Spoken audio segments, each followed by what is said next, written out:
Hi there, welcome to my channel. My name is Christina and I am currently homeschooling two of our family's 5 kids.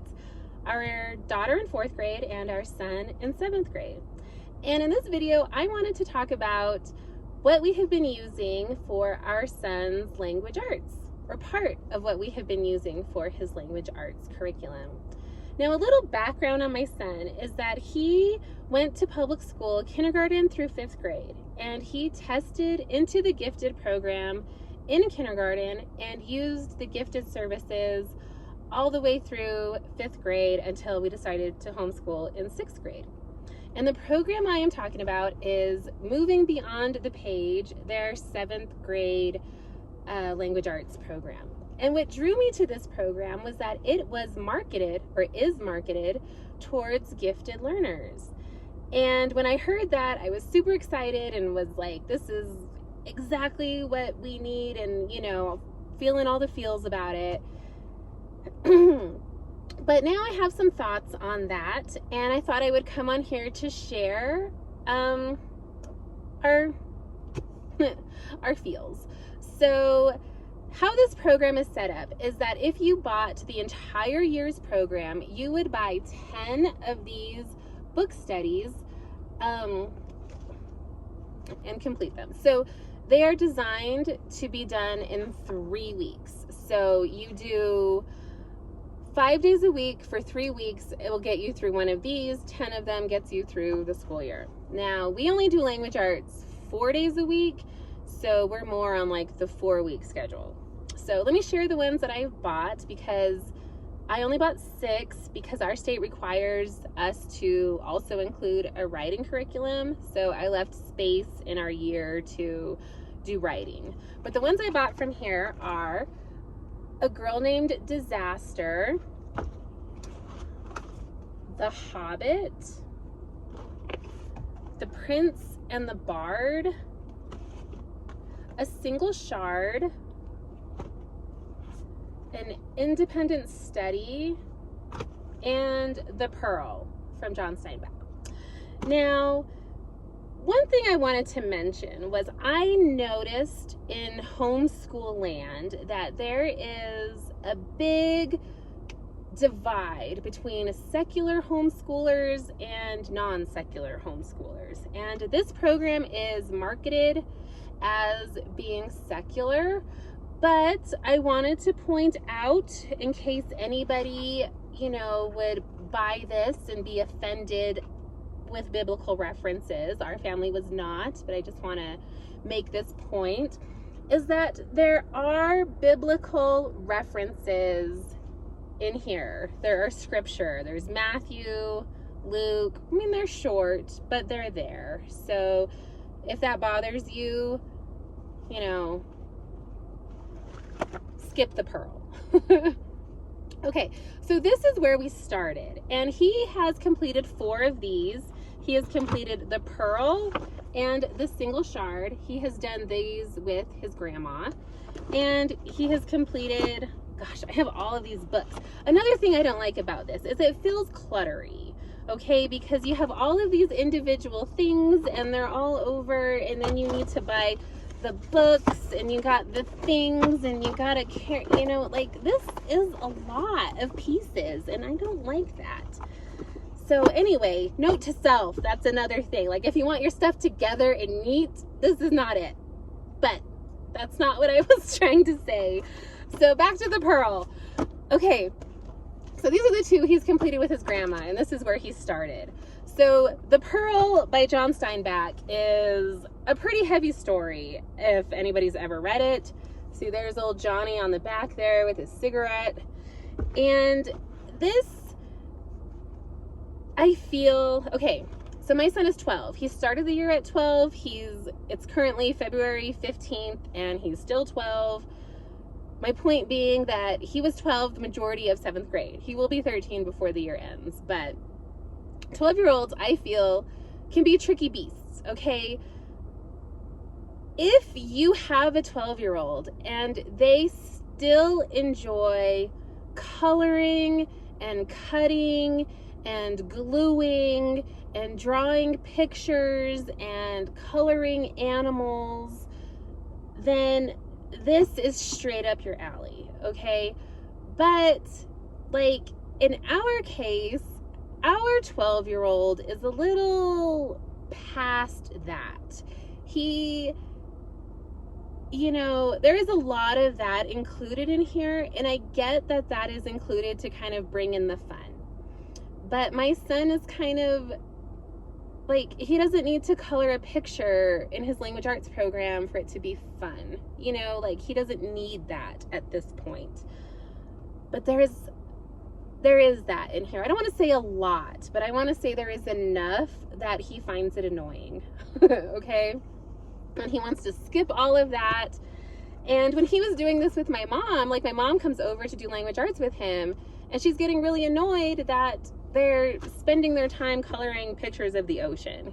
She's like, we're here to study literary, give us fancy literary analysis, because my mom's like a college professor and whatever, or was, she's retired. Anyway, and she found that really annoying.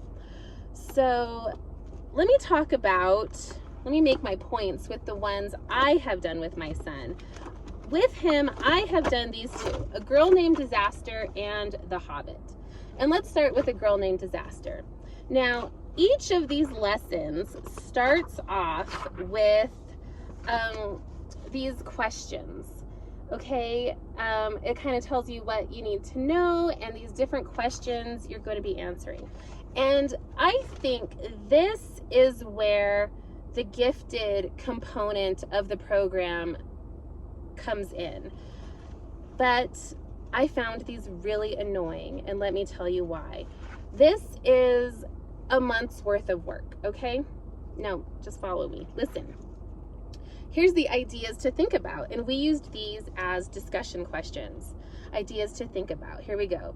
How does geography impact culture? Lesson 1. Okay, now let's go to lesson 2. Follow me. Things to think about. What can be learned about people or groups from exploring their culture, traditions, and family roles? Okay, you're not thinking anything yet, are you? Okay, hang on. Lesson 3. Lesson 3. Here we are. Ideas to think about. What can be learned about people or groups from exploring their cultural traditions and family roles? Okay, now let's go to lesson 4. Stay with me, guys. Stay with me. You'll see my point. Lesson 4. We're now in lesson 4. What can be learned about people and groups from exploring their cultural traditions and family roles? Okay, hold on. Anyway, you get my point. They're so repetitive, and it was like, didn't we just talk about that? Like, why are we not doing anything new? Now, here's another thing. This, I don't feel it was language arts. This, I feel, was solid social studies. Boy, it's getting dark. Does that help? Let me turn on my lights. I'm in my car, if you can't tell. So, and it's snowing outside, as you can see. My kids are at their snowboarding lessons, and I was like, well, since I'm just going to be sitting in the car waiting for you, let me figure out what I can do. So anyway, so we are doing this. And the language arts lesson in this book, the language arts lesson in this unit was the same every day. He had to read the book and then write a summary from a different point of view. So one day he writes as an environmentalist, another day he writes as, I don't know, tourism, trying to promote the area. Another time he's writing like from a historical point of view, whatever, right? Like I said, each of these is 15 lessons. And about 12 of those lessons was writing about the book from a different point of view. And he did that for about the first week, so 4 days. And we come back to it the next week, and it's the same questions, and it's the same thing. And, he was over it. He was like, do I have to do that all again? Like, he got it, right? Like, he understood the lesson being writing from different points of view. So he was like, why do I have to, like, can I do something else? Because he wrote really good you know, summaries or descriptions, whatever it was, he did really well. And I was like, yeah. So anyway, and then the rest of this, like, he was not into, like, draw an African quilt. He didn't want to draw an African quilt, you know. And then he spent all these times drawing these flags, and he was like, do I have to keep going? And I was like, no, you don't have to keep going, let's not. Anyway, and then the story itself was not great. I think the part that he remembered the most was that this is about a girl named Disaster. So it's this girl, she's an orphan, and I didn't read it with him, this was like his description of it. Anyway, and she goes on this kind of Moana style adventure. Anyways, and one of the like bad guys or characters that's chasing her is this topless woman whose, you know, chest area is hanging, you know, down to the floor, and she's throwing herself over her shoulders, and they call her Big Teats. So here's Big Teats chasing Hamo all over Africa, you know. And when you're a 12-year-old boy, like, that's pretty funny, not gonna lie. So not a win. And let me talk about the other one. Now here's one he did like, The Hobbit. And this one, I think he liked the story a lot better, so it was easier to kind of follow along. And he had to do a map and, you know, the things and the riddles and figurative language and stuff. So this one was good. We liked this.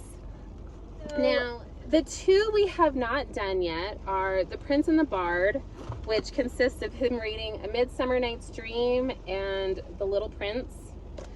And then the other one is an independent study, which is not literature based, it's research based, where he's going to research a controversial issue and write a report, I guess. So needless to say, it has been okay. I'm not mad at it. Do I feel it has like spoken to the gifted side of his learning? No. Would I recommend it? No, I would not recommend it. I wouldn't recommend it to gifted kids or your friends or who, like, we didn't stop, like, we don't dislike it. Well, my son dislikes it. We were talking about what we're going to use next year, and he has told me at least 5 times, which for him is a lot, that he does not want to use this program again. And I'm like, okay, got it. We'll look for something different. But I think it was okay. Like I said, we're not mad at it. We are going to finish using it. But let me just say, I am glad that we have included, by kind of force, an additional component to our language arts, which is his writing program, which we have really liked.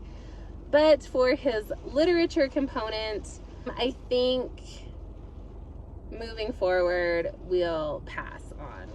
And I would probably recommend these as individual book studies, but as a comprehensive language arts program, I would not.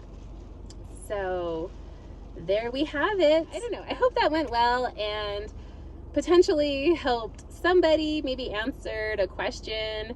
Like I said, I don't think I've seen many people talk about this program, at least at this level. So I wanted to be a voice out there and, like I said, hopefully help somebody. So let me know if any of you guys have used this program, if you've liked it, what you've heard about it, your thoughts, and maybe what else you're using if, you know, you have a really strong recommendation for 7th grade or 8th grade, because we'll be doing that next year.